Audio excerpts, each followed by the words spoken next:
Seja muito bem-vindo, meu irmão, minha irmã, para o nosso programa Gente de Fé. Nós estamos nesta nova temporada falando sobre os carismas na igreja, conhecendo alguns carismas para percebermos a ação maravilhosa do Espírito Santo de Deus. E hoje aqui temos o Benedito e a Maria Leonor, da comunidade Famílias Novas do Imaculado Coração de Maria. Sejam muito bem-vindos. Muito obrigado, Padre. Muito obrigada, Padre. Para a gente é uma alegria estar aqui também. Que bom recebê-los, viu? E de onde que vocês são, a família de vocês, a origem? A nossa origem é de São Paulo mesmo. E atualmente nós moramos na Grande São Paulo, na região de Jandira, ali, Cotia, sabe? Sim. A família de vocês traz uma história sempre católica, praticante. Como que é a origem da família de vocês na fé? Bom, a minha família, os meus pais já não tinham uma fé assim, muito sólida, né? Mas a minha mãe e principalmente a minha avó.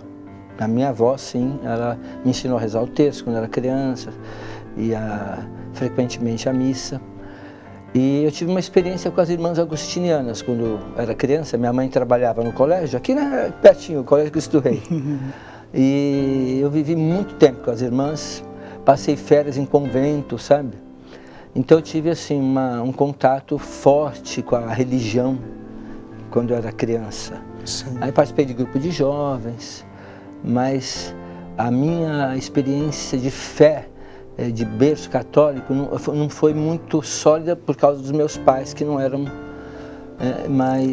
e não tive uma formação, digamos, como a Nonô. A Nonô já vê, o pai dela é extraordinário, né? Um homem extraordinário, de fé sólida, de missa diária, terço diário, sabe? Um homem que teve um alto cargo na Justiça de São Paulo, foi desembargador, corregedor-geral da Justiça, sabe? Decano do tribunal, mas um homem simples, humilde. O senhor tem uma ideia da experiência de fé dela? Vou só contar um episódio. Sim. O doutor Geraldo, quando ele faleceu, o velório foi na sala do júri, no Palácio da Justiça. E aí, um juiz conhecido nosso foi ao velório e nos contou uma história de que quando ele foi visitar o doutor Geraldo, quando ele era o corregedor, então o gabinete dele era na Praça da Sé, naquele palácio, né?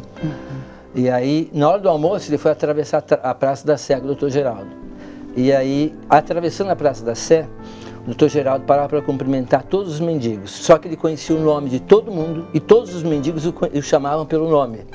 Conhecia a história de todo mundo. No velório, você via entrar na sala do júri vários mendigos da praça, chorando copiosamente.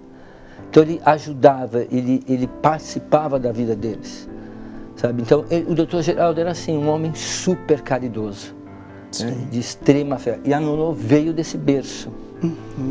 Como que foi esse berço também para você, Maria Leonor? Bom, posso dizer que Deus foi muito carinhoso comigo, porque talvez, né, com certeza não estaria aqui hoje se não fosse esse exemplo inconteste do meu pai. É uma pessoa assim que respirava o amor de Deus. Ele era do nascer do sol ao pôr do sol, né? Todos os dias aquela pessoa que estava ali para servir, para cuidar, para amparar, para promover a justiça, desde os atos mais simples do seu cotidiano, né, até profissionalmente, mas era uma pessoa boníssima. Meu pai, assim, ele era amado por tanta gente, tão querido e tão dedicado à família. Eu era muito grudada com meu pai, né? Eu sempre estava colada nele, coitado. Até em eventos que ele ia sair, ele, minha mãe, outros casais, ou se ele ia fazer qualquer coisa do trabalho dele, eu sempre estava junto. Eu me enfiava, falava, pai, quero ir junto. Eu estava sempre grudada nele, né? Pulava no colo dele, abraçava ele, beijava ele, porque ele veio de uma educação mais austera, né? Mais assim, reservada, mas eu percebia tanto o amor que ele tinha, mesmo sem ser um pai que ele nunca precisou. Ele não precisou rolar no chão, ele não precisou jogar tabuleiro, ele não precisou andar de bicicleta, fazer nada disso comigo, porque o amor que ele tinha era tão forte que a gente conseguia perceber e dar conta mesmo quando ele não estava fazendo aquelas coisas que a gente acha fundamentais de um pai fazer com uma filha ou com os filhos, né? Porque assim, ele transpirava amor, assim, era uma coisa incrível. A gente percebia que ele vivia em função do evangelho, ele vivia em função dos filhos, da casa e da família e da igreja, né? Meu pai era um homem assim que servia, sempre teve um amor incondicional à Eucaristia. Meu pai era um pai que não era de missa diária, como a gente fala, era muito mais, porque ele garantia sempre a comunhão dele diária, mas ele não deixava de prestigiar a missa de sétimo dia dos amigos, nem a missa de ordenação de um outro amigo, nem a crisma do filho de nada. Ele sempre prestigiava a vida sacramental das pessoas, de todos que ele queria bem.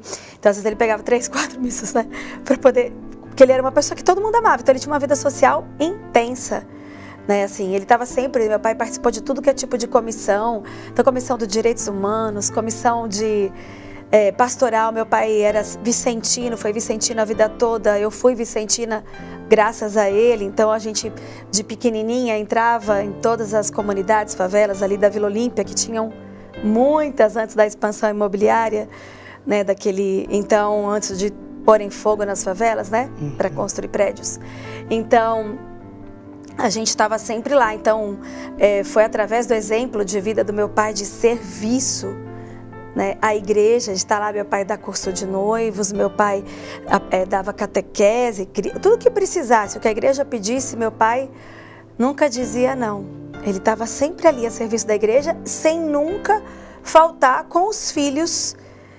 Meu pai nunca foi ausente na minha vida, nunca. Eu lembro que quando a gente era ainda namorado, né, falava assim: pai, você precisa dar um curso de teologia pra gente. A gente era namoradinho, bem jovenzinho. Você precisa dar um curso. Ele marcou. Aí eu tinha medo, assim, para não furar com outros compromissos. Eu convidei um monte de amigo também. Chamei os amigos nossos e ele dava um curso de teologia, de filosofia dentro da casa dele, na nossa casa, lá no quartinho.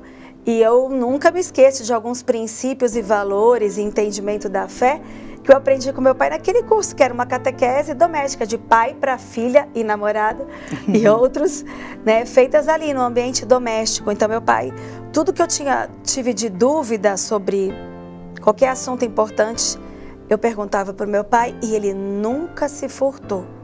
Nunca negou falta de tempo, ou cansaço, ou preguiça de explicar. E olha que eu dei muito trabalho, eu era muito chata, assim, fazia milhões de perguntas e meu pai estava lá.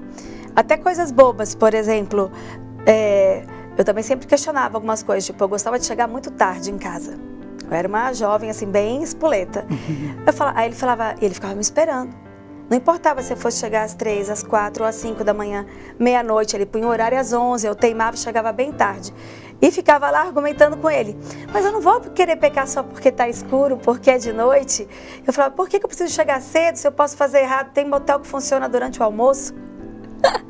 Eu falava isso com ele e meu pai pacientemente, né, tentava me explicar. Ele teve aquele amor de pai de filho pródigo, sabe? Que espera você passar aquela fase ali do questionamento, ou da rebeldia, ou de querer fazer as coisas do seu próprio jeito, né? Então, assim, meu pai sempre foi aquela pessoa extremamente amorosa, paciente, e que entendia a minha necessidade de ter uma decisão, de seguir por esse caminho de fé por conta própria, né? Digo por conta própria, quero dizer assim, uma decisão tomada, claro, a partir da herança dada por ele, do testemunho vivido, de tudo que ele me ensinou, falou e mostrou, como exemplo, como testemunho, mas que foi uma opção feita, né? Porque a gente vê em muitas famílias que os pais dão a mesma educação para todos os filhos, né? O mesmo testemunho, o mesmo amor, e cada um sai de um jeito. Uns seguem, outros não seguem, uns querem, outros não querem. Eu quis, e eu agradeço a Deus que foi a paciência do meu pai comigo, com os meus questionamentos, com as minhas dúvidas, que ele nunca deixou de me contentar, de me agradar em responder cada coisa. Sim. Benedito, como que aconteceu o teu encontro pessoal com Deus? Bom, nós casamos. O nosso casamento foi muito consciente. Foi uma celebração maravilhosa. E eu diria assim, eu fui sendo preparado, sabe? Deus foi falando comigo ao longo da vida. Hoje eu percebo isso. Então, assim, quando eu era criança, por exemplo, vou dar um exemplo, tá? Não dá para falar de tudo, né? Mas assim, quando eu era criança, tinha uns 10 anos, eu estava lá na escola, Cristo Rei, e eu precisava, não, uns 10 anos, 12, vai, eu precisava subir a Rodrigues Alves, que a minha casa era aqui na Inácio Shoa. E eu ia subir a pé.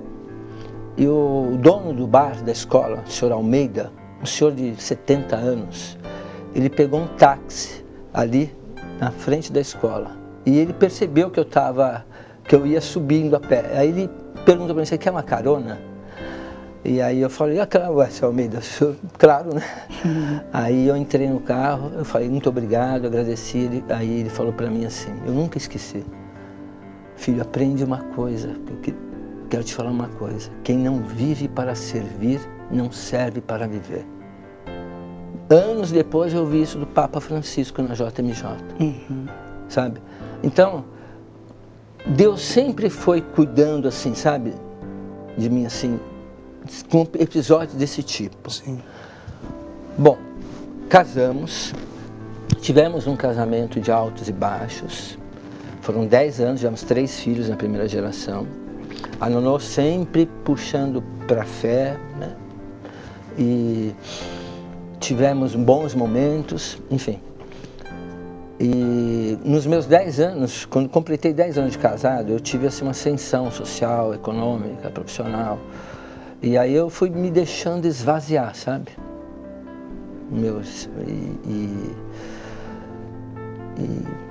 Enfim, me aburguesei, fiquei 2 anos assim, mergulhado numa vida de adultério, de todo tipo, sabe? Uma coisa horrível, sabe? Mas assim, quando você entra nessa vida, você acha que... me convenceram de que o homem de carne e osso é isso, sabe?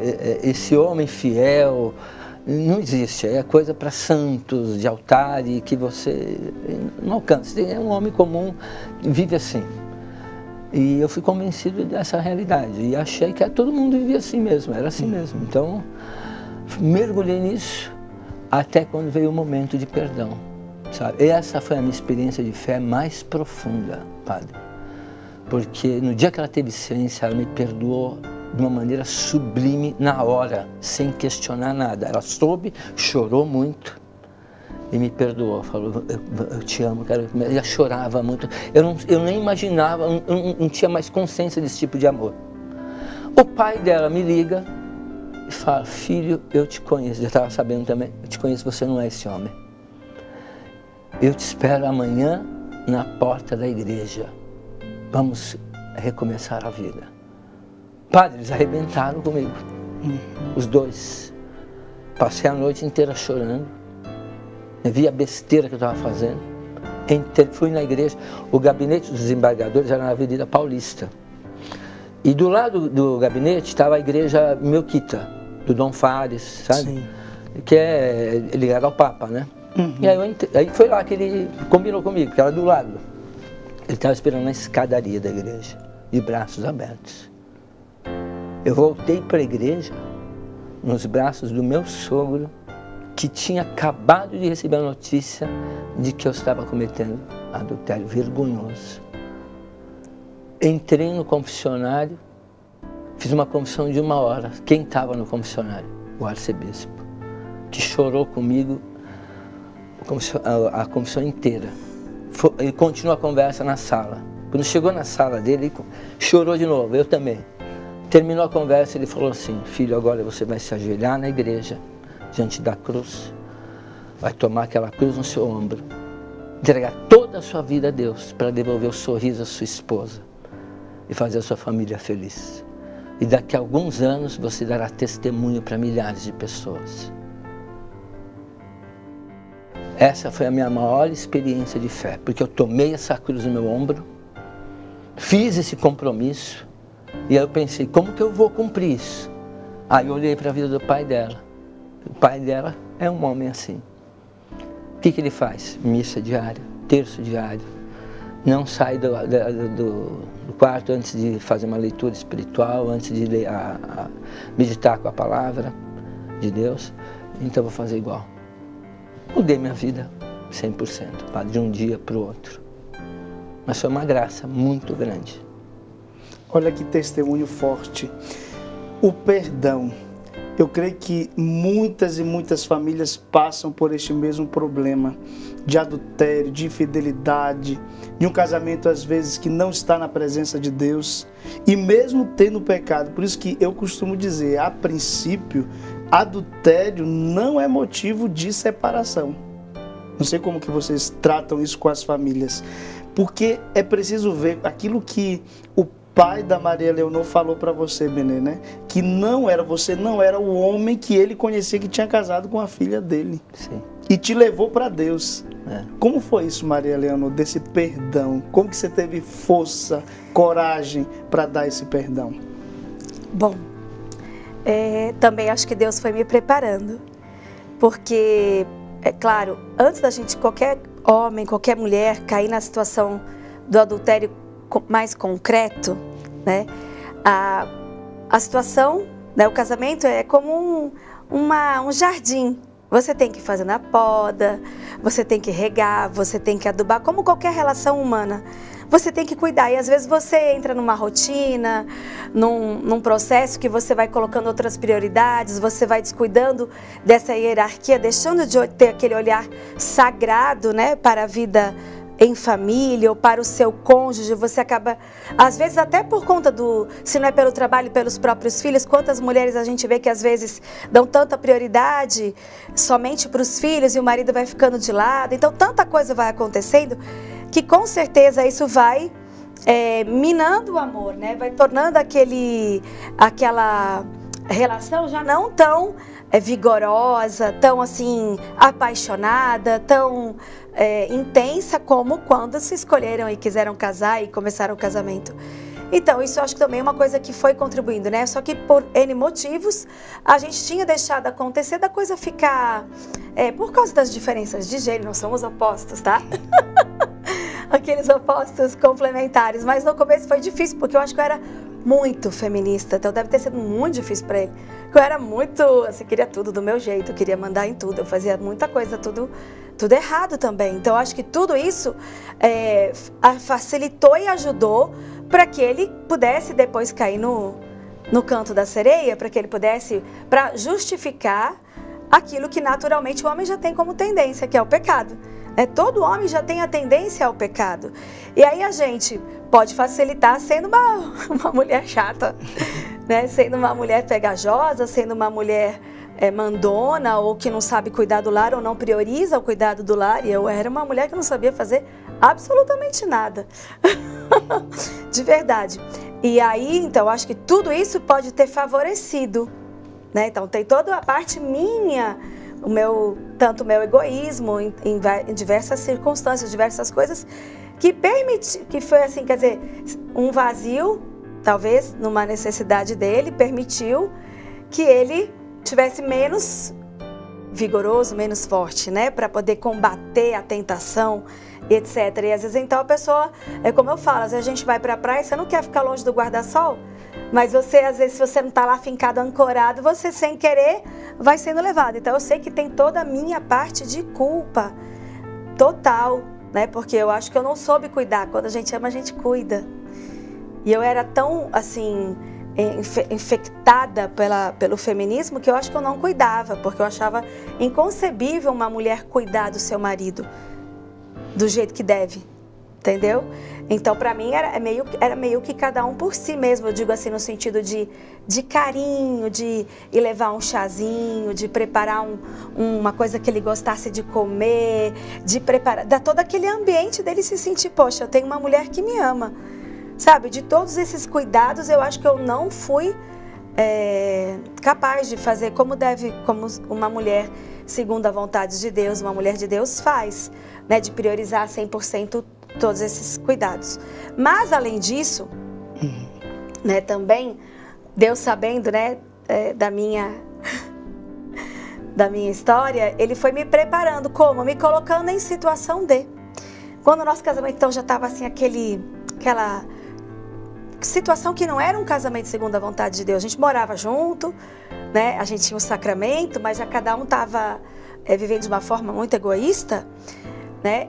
Deus também permitiu que eu me apaixonasse por uma outra pessoa. Porque daí no litígio, na briga, etc., né, eu me sentia um nada, porque pelo menos, então ele estava totalmente desinteressado de mim como mulher. Né? Não tínhamos mais vida conjugal, não tinha mais afetividade, não tinha mais, não éramos mais uma só carne.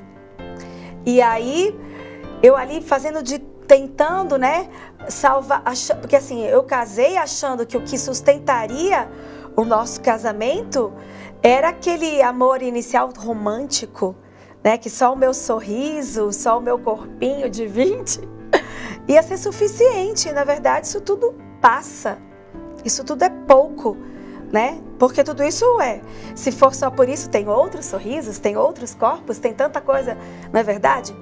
E então eu não procurei ir crescendo nas virtudes humanas. Eu não fui crescendo para me tornar uma mulher de Deus realmente que fosse capaz de, por exemplo, manter um olhar como São Luís teve por Santa Zélia. Eu estava bem longe dela. Deu para entender? Então eu também... Mas aí o que aconteceu? Então Deus, que queria o nosso casamento salvo, como Ele quis, Ele foi me preparando que aos poucos, né, nessa frustração que eu estava de não me sentir amada como queria, primeiro que eu não tinha, nem passava pela minha cabeça a questão do adultério, porque a gente se conheceu no grupo de jovens e dentro da igreja, porque por causa do exemplo dos meus pais, né, do meu pai, eu queria alguém de igreja, eu tinha o sonho de ser uma família, um casamento tal qual dos meus pais, porém, o que aconteceu é que eu não fiz o que minha mãe fazia, minha mãe cuidou do meu pai, efetivamente. Né? Mas aí o que aconteceu é que eu, então assim, trabalhando fora, fazendo teatro, tendo mil projetos, etc., eu fiquei apaixonada e falei assim, meu Deus, isso está acontecendo comigo? Pode acontecer com ele. Mas eu não queria, eu falei assim, meu Deus, não é isso que eu quero para minha vida, Deus me livre. Eu não quero ser uma mulher adúltera, eu não quero largar meu marido, eu não quero largar minha família, eu não quero largar meus filhos. Eu quero, de fato, resgatar essa nossa relação. Só que isso foi 2 anos antes de eu ter ciência. Eu achava apenas que ele era um workaholic man. Que ele estava viciado em trabalho, que estava ali pensando em projetos. Eu acreditava que ele estava fazendo horas extras em função de determinados projetos específicos, porque ele estava realmente sendo assim, muito requisitado no trabalho, porque ele é super inteligente. Ele é muito inteligente. Ele consegue descobrir, assim, ele é muito autodidata, muito estudioso. E eu estava acreditando que era isso, que a gente só não estava cuidando da nossa relação. Quando aconteceu isso comigo, e aí, graças a Deus, né, nunca aconteceu, porque daí Deus usou essa minha grande tentação para me fazer voltar a rezar. Porque o único jeito que eu tinha para me livrar daquelas tentações, daqueles pensamentos terríveis que eu tinha, né, de buscar uma outra família, buscar uma outra pessoa para me realizar como mulher, como pessoa, foi rezando. Porque daí comecei a fugir dessa situação como o diabo foge da cruz, né? Só que eu sou mulher. E aí eu fiquei pensando, nossa, se fosse com ele, será que ele... Porque o homem é muito mais necessitado Quer dizer assim, o que faz uma mulher se apaixonar por um homem é o caráter. É a virtude, até a pureza.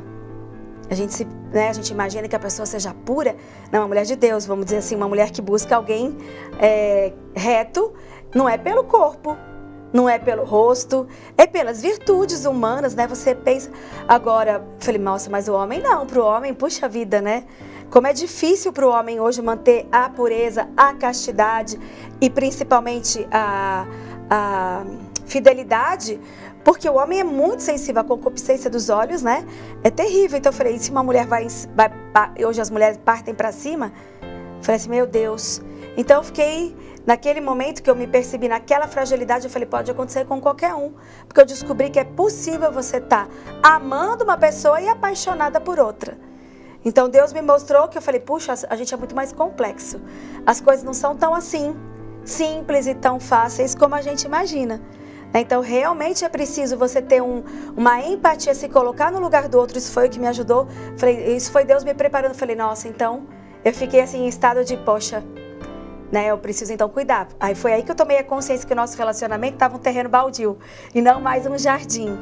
Que a gente precisava voltar a se reconquistar, que a gente precisava investir no tempo de qualidade como marido e mulher, no tempo de qualidade, né, como cônjuges, que a gente precisava fazer, voltar a sonhar juntos os nossos projetos, nossos sonhos que a gente tinha quando eram namorados. Que a gente, desde namorados, a gente tinha muitos projetos, muitos sonhos, muitas afinidades, apesar dos temperamentos diferentes, mas a gente tinha muitas coisas juntos, muitos sonhos, muitos planos lindos, né, que foi o que fez com que eu quisesse ter casado com ele. E que tinham ficado pelo caminho. Eu falei, tá na hora, né? E aí eu comecei a buscar várias ações e medidas para tentar voltar, porque eu falei, ali eu tomei uma decisão, quando eu percebi a armadilha que eu estava caindo, né? Eu falei assim, não. Um dia Deus me deu a graça de estar voltando para casa, assim, depois de um dia de total perturbação, tipo Santo Antão, tipo o Padre Pio. Eu falei, meu Deus do céu, o que é isso? Era o pecado da carne, assim, gritando. Eu falei, não, pedi a graça para Nossa Senhora, pedi a graça para Deus, eu não quero isso, eu quero ser uma mulher reta, eu quero ser uma mulher de Deus, eu quero viver para o meu marido. E passou um filminho, como se fosse aquele do direito, do juízo final, que Deus passa ali, e eu revivi tudo que a gente já tinha passado juntos.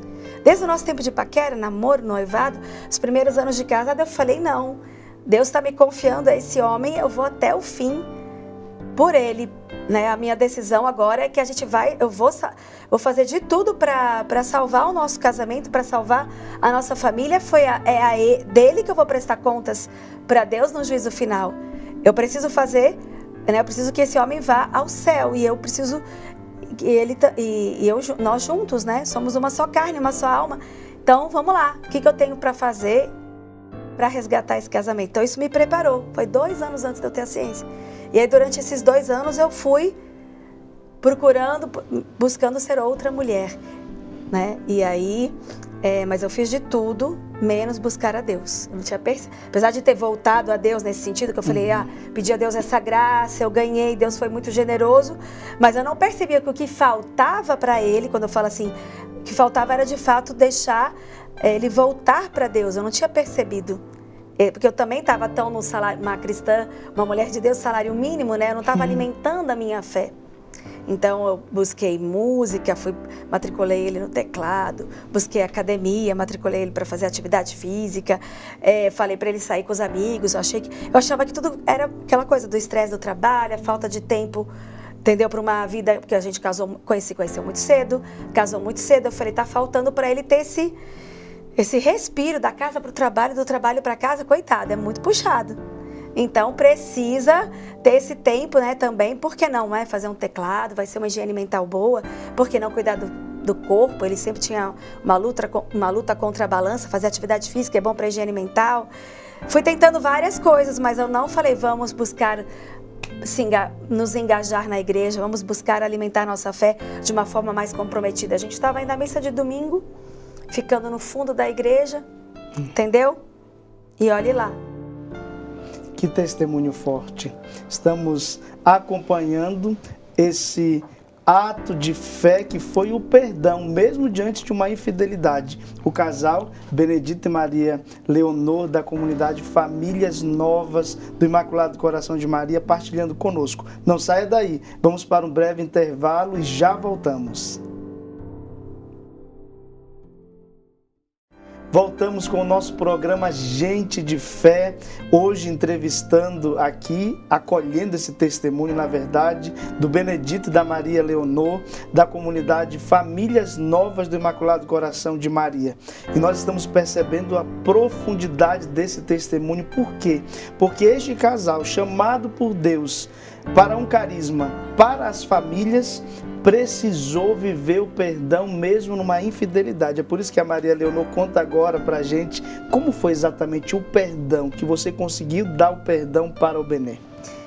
Bom, foi assim, quando eu tive ciência, no exato primeiro milésimo de segundo, quando eu tive ciência da questão do adultério, graças a Deus, fui inspirada, eu agradeço pelo Espírito Santo, porque eu fiz uma jaculatória para Nossa Senhora. Aí eu falei, minha Nossa Senhora, por favor, me ajuda a viver o perdão do Pai Nosso. Falei, acalma minha alma. Falei, por favor, Nossa Senhora. Eu me peguei a Nossa Senhora.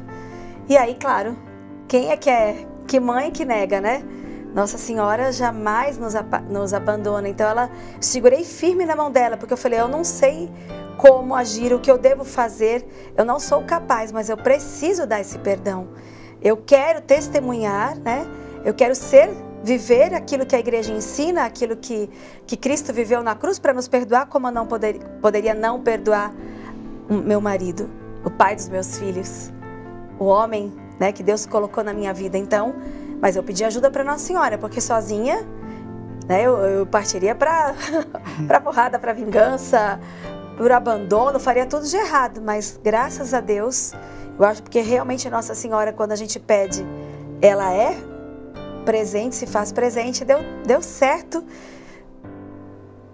dela me acalmar mesmo, e me direcionando e me conduzindo para conseguir estar serena, mansa, tranquila e ganhar essa graça, porque eu posso dizer que foi uma grande graça que eu recebi, né, de tomar essa decisão. Benê, tendo recebido esse perdão, essa graça de restaurar sua família, seu casamento, Deus usa desta marca que poderia ter sido algo terrível para chamar a um carisma. Como foi o chamado para criar, fundar a comunidade a partir também de toda essa experiência? Na verdade, assim, a gente nunca planejou em fundar absolutamente nada. Então, a partir desse momento do perdão e da vida de oração sacramental diária, a gente foi experimentando uma nova vida. Então eu passei a me dedicar à família de uma maneira muito intensa. Então eu não ficava mais horas extras no trabalho. Eu trabalhava da melhor forma possível dentro do meu horário. E aí eu ia para casa, comecei a acompanhar os meus filhos meninos no futebol da escola. Eu jogava bola com eles de quarta-feira à noite no prédio, sábado de manhã. Inventei o Cozinhando com Arte com a minha filha mais velha no sábado, na hora do almoço. Aí a mesa da família foi resgatada em casa. A gente começou a jogar muitos jogos de tabuleiro, andar de bicicleta no Parque de Ibirapuera, a gente morava perto. Sempre agradecendo a Deus, e a nossa vida conjugal começou a ser renovada. Então a gente saía toda semana, né? E foi a partir da graça, Deus foi restabelecendo tudo na nossa vida, tudo. Os casais, normalmente quando estão uns 10 anos mais ou menos, depois de alguns filhos, parece que o amor dá uma esfriada, né? Existe uma tendência a isso se não houver uma forte presença do Espírito Santo na vida do casal. E aí você perde o interesse pela mulher. Mas eu quero testemunhar, padre, quando Deus entra na sua vida, Ele restaura tudo, inclusive essa dimensão. Foi o que aconteceu conosco. Bom, aí com a vida totalmente restaurada em todas as dimensões, e eu muito presente na vida dos meus filhos e da minha esposa, sempre agradecendo a Deus, com a missa diária, o terço diário, a nossa amizade com aquele bispo foi se intensificando. Então a gente ia à missa 3 vezes por semana na eparquia, pelo menos. E toda vez que a gente ia lá, a gente tomava café ou almoçava com ele, sempre convidava. Foi tornando nosso amigo. Aí viajamos juntos, sabe? Em mim foi acontecendo assim, um ardor missionário, foi me queimando o meu coração. A Nonô comprou o Louvemos, e ela colocou o teclado perto da varanda do prédio. A gente morava no andar alto. O bispo nos deu um quadro de Jesus Misericordioso, eu coloquei o quadro em cima do teclado. Então toda noite eu tocava o Louvemos para as crianças dormirem. E nesse momento eu fui sentindo cada vez mais um ardor missionário, olhando para a varanda e os prédios. E eu senti o seguinte, eu via o sofrimento das famílias, das crianças, o choro das crianças, sabe? É algo assim, que vinha ao meu coração. E eu tinha uma compaixão muito grande, porque eu sei como o demônio destrói uma família, mas eu sei como Deus reconstrói. E eu tinha um ardor missionário para partilhar essa experiência com as pessoas que estavam tendo o seu casamento destruído, sua família destruída. Isso foi crescendo no meu coração.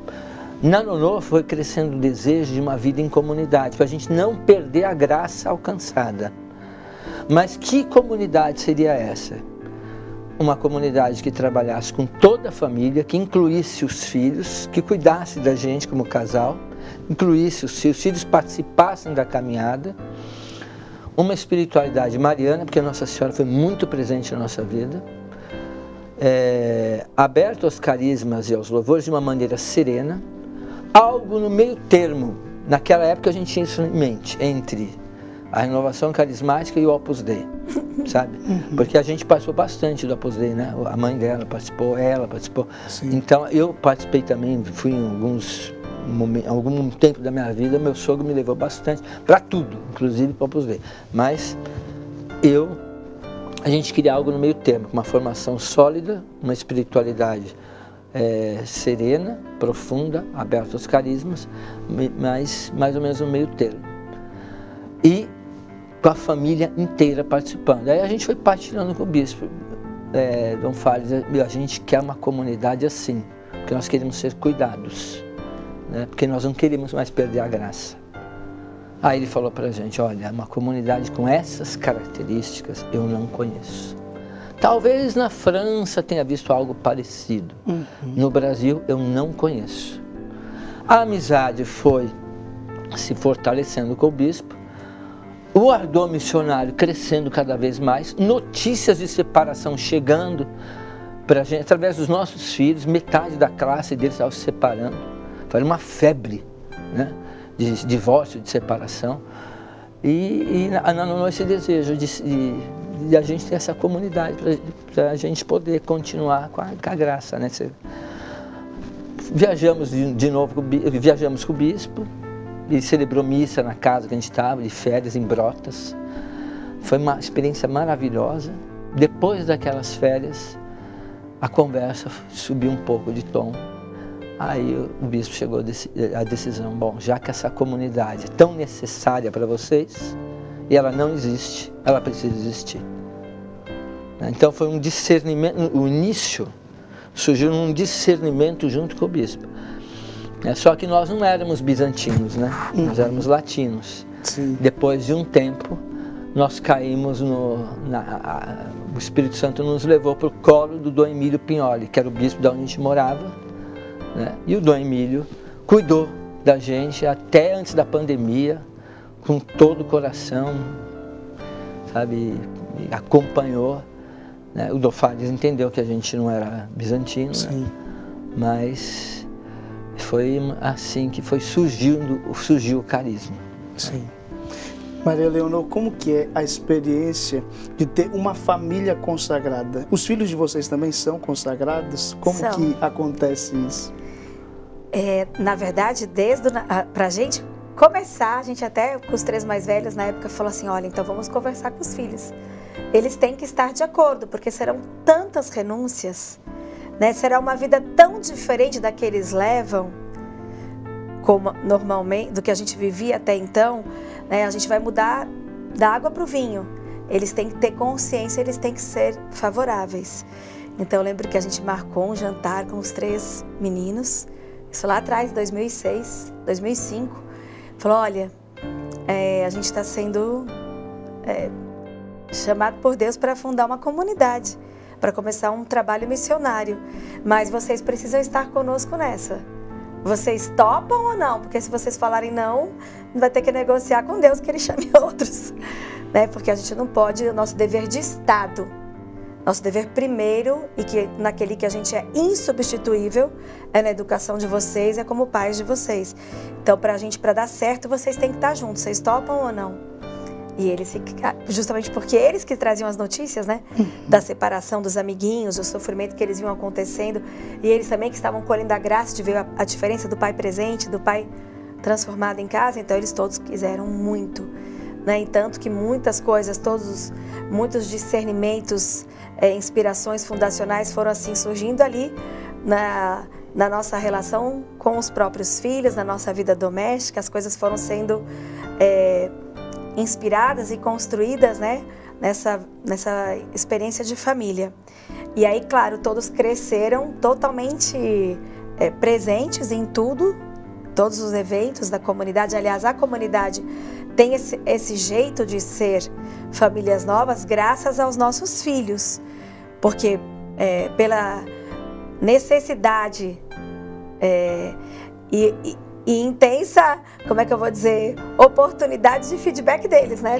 Quando a gente fez o primeiro retiro com os casais, que na época, né, a gente convidou os casais para fazerem um retiro, quando aconteceu, a gente recebeu uma queixa de uma consumidora, que era a Bárbara, nossa filha mais velha.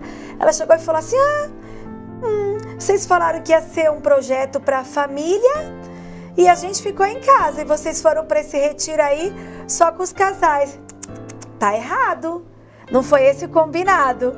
Vocês têm que levar a gente também. Ou melhor, vocês têm que fazer acontecer simultaneamente ao retiro dos casais, um retiro com as crianças, que uma gincana, entretenimento, acampamento, como ela já tinha participado daqueles acampamentos de escola, né, que até então.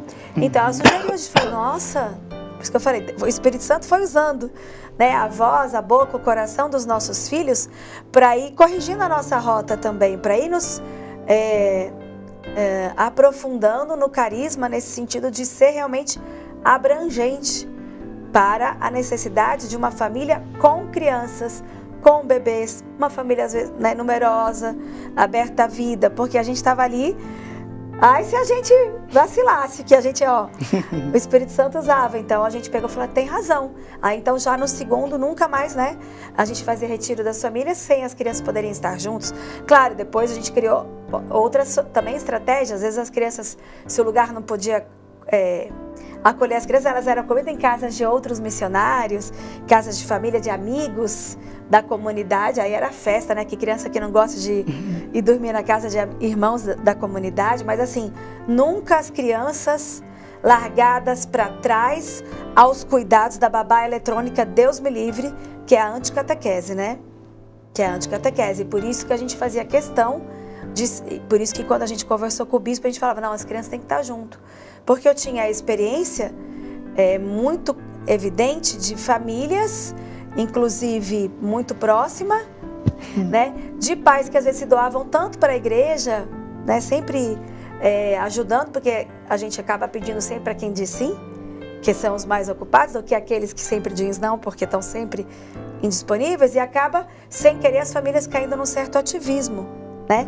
E por isso eu testemunhava que muitas das minhas amigas que cresceram junto comigo na paróquia, né, cujos pais eram os amigos dos meus pais, e os meus pais não queriam nem saber de igreja, porque eles tinham aquela experiência, aquela sensação que tinham perdido os pais para a igreja, porque o pai não parava, era reunião aqui, reunião acolá, servindo em todos os eventos da paróquia, ajudando em tudo, entendeu? Em tantos movimentos, e essas mesmas crianças, enquanto os pais estavam lá servindo, ficavam assistindo plim, plim, e aí se formando numa anticatequese, num antivalor, entendeu? Aprendendo tudo ao avesso do evangelho. Então, por essa consciência, pela experiência, né, doída de ver tantos filhos de casais extremamente católicos, piedosos e que amam a Cristo e a igreja, mas que são filhos que não vivem, não professam mais a mesma fé, não vivem o evangelho, assim, os valores cristãos,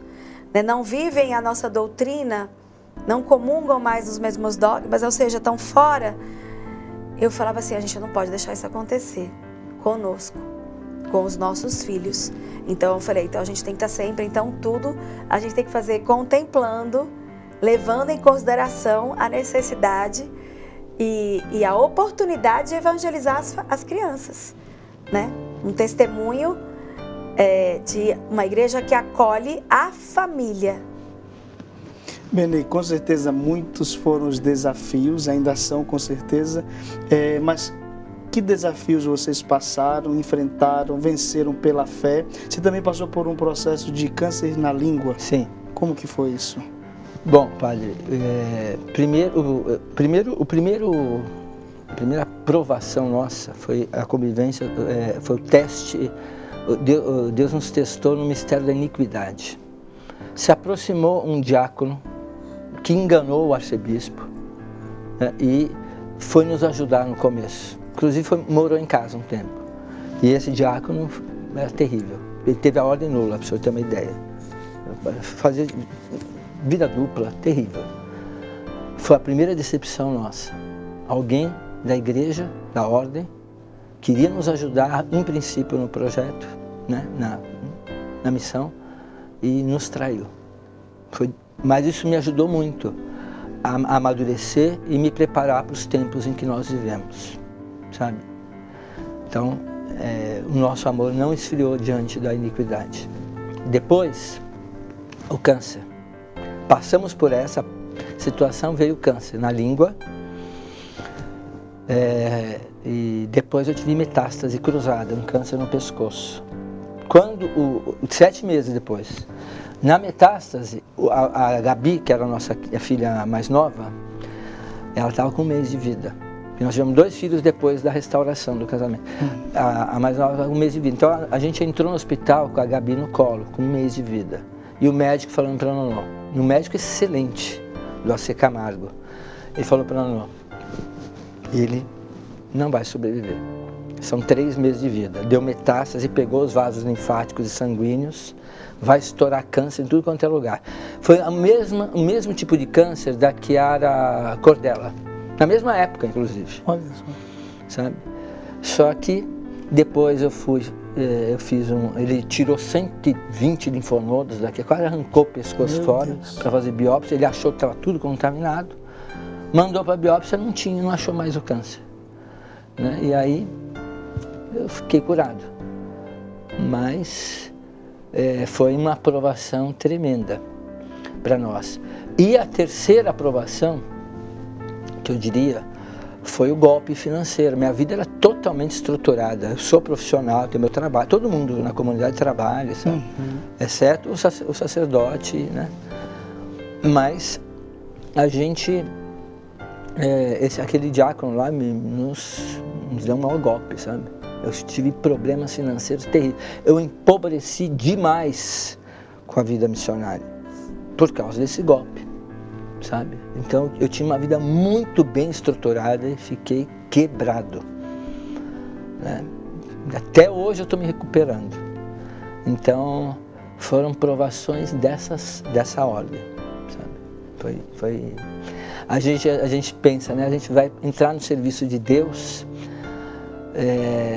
vem aquela tentação da teologia da prosperidade, né? Mas e os apóstolos? Né? O que aconteceu com eles? Né? O caminho da cruz, o caminho do cristão, não dá para fugir disso não. Só que com a cruz vem a ressurreição. A alegria que a gente sente de ver tanta restauração de família. Tantos jovens saindo, por exemplo, do funk. A comunidade está indo para as periferias, sabe? Aqui em São Paulo, no Rio, onde a gente vai, acaba indo para as periferias, não tem jeito. Né? Então, e a gente vê tanta restauração, e tantos jovens casando com consciência, formando família, bebês nascendo, gente aberta à vida. Uma coisa tão linda está acontecendo que vale muito a pena. Dinheiro nenhum compra essas coisas. Essa alegria interior, a alegria do cristão, é a nossa força de viver. Você lembra, Benê, de algum testemunho, dados esses anos que você já tem, de alguma família, de alguma restauração concreta? Tem vários, com certeza, mas tem um assim que te marca, que marcou vocês, que você queira partilhar também conosco? Olha, o que está me vindo agora, padre, eu vou falar de um jovem. A família dele estava destruída. Os pais já estavam se separando, o pai já tinha saído de casa, a mãe estava vivendo uma outra experiência, assim, já bem afastada da fé católica, sabe? Enfim, um lar destruído. O rapaz conheceu a comunidade, tinha uns 14 anos. E a formação o jovem da comunidade, a gente cuida das famílias de hoje e das famílias de amanhã. Muito fortemente das famílias de amanhã, inclusive. Tem muito jovem. Esse jovem começou a viver a fé, né? A aderir a Cristo. Passou a rezar o terço diário, missa diária, enfim. O caminho que Deus nos inspirou, todo mundo vai fazendo, né? E a mãe dele o viu rezando o terço um dia de joelhos, no quarto, chorando, pedindo pelos pais. A porta estava um pouco aberta, ela passou e viu o filho chorando, rezando. Na hora a mãe foi atingida pela graça. E os pais se converteram depois disso. passaram a caminhar na comunidade. Hoje a gente chama de promitente, né? Consagrado. E o filho também. Está casado, tem filhos também. E, enfim, foi uma experiência lindíssima. Maria Leonor, muitas famílias dizem da dificuldade de uma vida de oração, né? O Benê acabou de falar daqui desse jovem que alcançou a família, foi alcançado e alcançou a família por meio da oração. Então, qual que é o segredo para que uma família reze? Uma esposa que tem que cuidar de casa, dos filhos, do esposo e consegue rezar. O que é preciso? Como que vocês vivem isso? Bom, pessoalmente, o primeiro passo é você não deixar o dia começar sem fazer as orações. Não sair do quarto. Isso também eu aprendi com meu pai. Então, eu gosto de acordar bem cedinho mesmo, né, Benê? Enquanto ainda está tudo escuro, enquanto está tudo calmo, né? Então, assim, o pessoal está levantando agora para rezar com o Frei Gilson, então eu falo assim, mantém, né? Você levanta cedo, enquanto a casa dorme, enquanto os filhos ainda não precisam de você, enquanto você ainda não precisa sair para trabalhar, vai lá, faça as suas orações, garanta o seu terço, faça a sua leitura, faça a sua lexio, faz tudo ali, entendeu? Aí você já oferece o seu dia para Deus, já pede para Ele, né, estar à frente, para que Ele seja o seu prumo durante o dia, né? Que Ele não deixe você tomar nenhuma atitude precipitada, para que você não seja impulsiva, para que você não seja briguenta, nem reclamona, nem nada. Já consagra ali, já pede, já se inspira na palavra. Eu gosto de usar muito a liturgia do próprio dia, mesmo que você depois vá à missa, né? Mas você já se garantiu que Deus quer falar particularmente com você. Então eu gosto de começar o dia, né, ali trancadinha no quarto, antes de tomar café da manhã, antes de preparar, antes de tudo fazer as minhas orações. A gente orienta para toda a comunidade, a gente sugere isso, né? Que é o que funciona melhor, porque o dia que eu falho, ai meu Deus, é correr atrás do... né? É difícil você depois, você tá lá, vai surgindo coisa, e você acaba não conseguindo. Uma outra coisa também que eu falo assim, a gente tem que usar a tecnologia ao nosso favor. Né? Então, por exemplo, eu falo assim, o que faz a minha louça ser um momento de paz? Como eu adoro lavar louça hoje, porque eu posso ligar o YouTube, taran, e deixar rolando uma pregação. Né? Então, doutora Filó é minha íntima, porque eu fico escutando as palestras dela lavando louça. Aí você põe Frei Gilson, põe Padre Paulo Ricardo e vai pondo, né? Vai variando, mas eu digo, você vai lavar louça? Coloca lá uma palestra, uma pregação, e aí aquele momento ali passa a ser sublime. Primeiro que você já oferece, né, todo aquele serviço, né, pelos seus, para Deus, né, e você vai ao mesmo tempo tornando, você vai ouvindo palavras que te fazem, então passa a ser um momento esperado. Ai, não vejo a hora de poder ir lá correr, ouvir, porque se você, experimenta uma mãe de família sentar no sofá e ligar um YouTube para ficar ouvindo um áudio, Deus me livre, não vai dar certo, né? Com tanta coisa por fazer, tanta gente precisando dela. Então não dá, então a gente tem que fazer também o tempo se multiplicar. Você conseguir estar transitando em várias dimensões ao mesmo tempo. Então eu tô lá na hora e labora, né? Tô na louça, mas eu tô lá com o meu YouTube, ouvindo. Então isso ajuda muito a você manter um dia. E outra coisa também é que a gente tem que fazer da nossa vida uma oração. Então, a gente a cada passo, a cada momento, o que são as jaculatórias, né? Que arma, né? Então, tudo que a gente for fazer pedindo ajuda para o anjo da guarda, né? Tudo que você for fazer, então, ir consagrando, fazendo pequenas jaculatórias para os santos que você possa ter de devoção, para Nossa Senhora, para São José, valei-me Nossa Senhora para cá, valei-me São José para lá. E isso vai fazendo da sua vida uma contínua oração. Só que é claro que isso não dá o direito da gente abrir mão daquele momento da oração mental, pessoal, que a gente faz no silêncio do nosso quarto. E os sacramentos também. E dos sacramentos, isso. E aí, claro, aí tudo isso, os sacramentos, você vai buscar tanto quanto possa, porque nem sempre todo mundo mora perto de, né, numa cidade como São Paulo, que tem missa o dia todo, em 300 mil paróquias, só não vai na missa diária em São Paulo quem não quer, né? Em vários lugares é assim, mas em muitos lugares é escasso. você não tem. E aí você vai ter que manter através da comunhão espiritual, vai ter que da oração mental, da leitura, etc. Então, falando para todo mundo que mora aí pelo Brasil todo, se você puder, claro, o encontro com o Cristo Eucarístico é o epicentro da nossa fé. Mas até isso, se a gente fizer de maneira mecânica, não dará frutos. Porque ele só vai agir se a gente, né, se colocar em estado de oração, em se preparar para aquele encontro. E a gente fizer aquela verdadeira ação de graças. Né? Então, a ação de graças é a oração mais perfeita. Aquela que a gente está com Jesus no nosso coração, está com Jesus dentro de nós. Então, a gente busca, né, com a responsabilidade que a gente tem com a nossa família, tanto biológica quanto espiritual, né, para que Deus possa ir nos direcionando e nos ajudando a discernir a vida. A gente precisa, eu sou uma pessoa que, se eu deixar de buscar a Eucaristia, eu vou, com certeza, vai voltar a mulher velha gritando, entendeu? Vai voltar aquela feminista, entendeu? Cabeluda. Então, eu preciso da comunhão diária, eu preciso de Jesus me domando, entendeu? Porque ele só vai fazer se a gente permitir. Eu falo, Jesus, cuida de mim. E aí ele cuida. Então, é esse o jeito da gente estar em oração, né? Nos afazeres.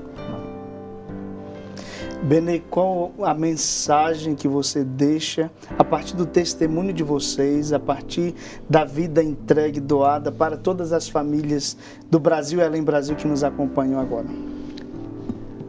Não faça uma nova família, mas faça nova a sua família, porque é possível. Deus tudo restaura, tudo renova. Vale a pena. Essa é a minha mensagem. Amém. Que testemunho belíssimo dessa família restaurada por Deus, dessa nova família e que também alcança com certeza a sua família. Vamos pedir a bênção de Deus sobre você, a tua casa, sobre esta família, esta comunidade. Que o Senhor possa manifestar sempre a sua bondade, o seu amor, em nome do Pai, do Filho e do Espírito Santo. Amém. Amém. Muito obrigado, Benê. Muito obrigado, Maria Leonor. Deus abençoe vocês, viu? Amém. Obrigado, muito padre. Obrigada, Padre. Continue na sintonia da TV Canção Nova. Acompanhe este programa no CN Plus e também no YouTube. Até mais. Deus abençoe.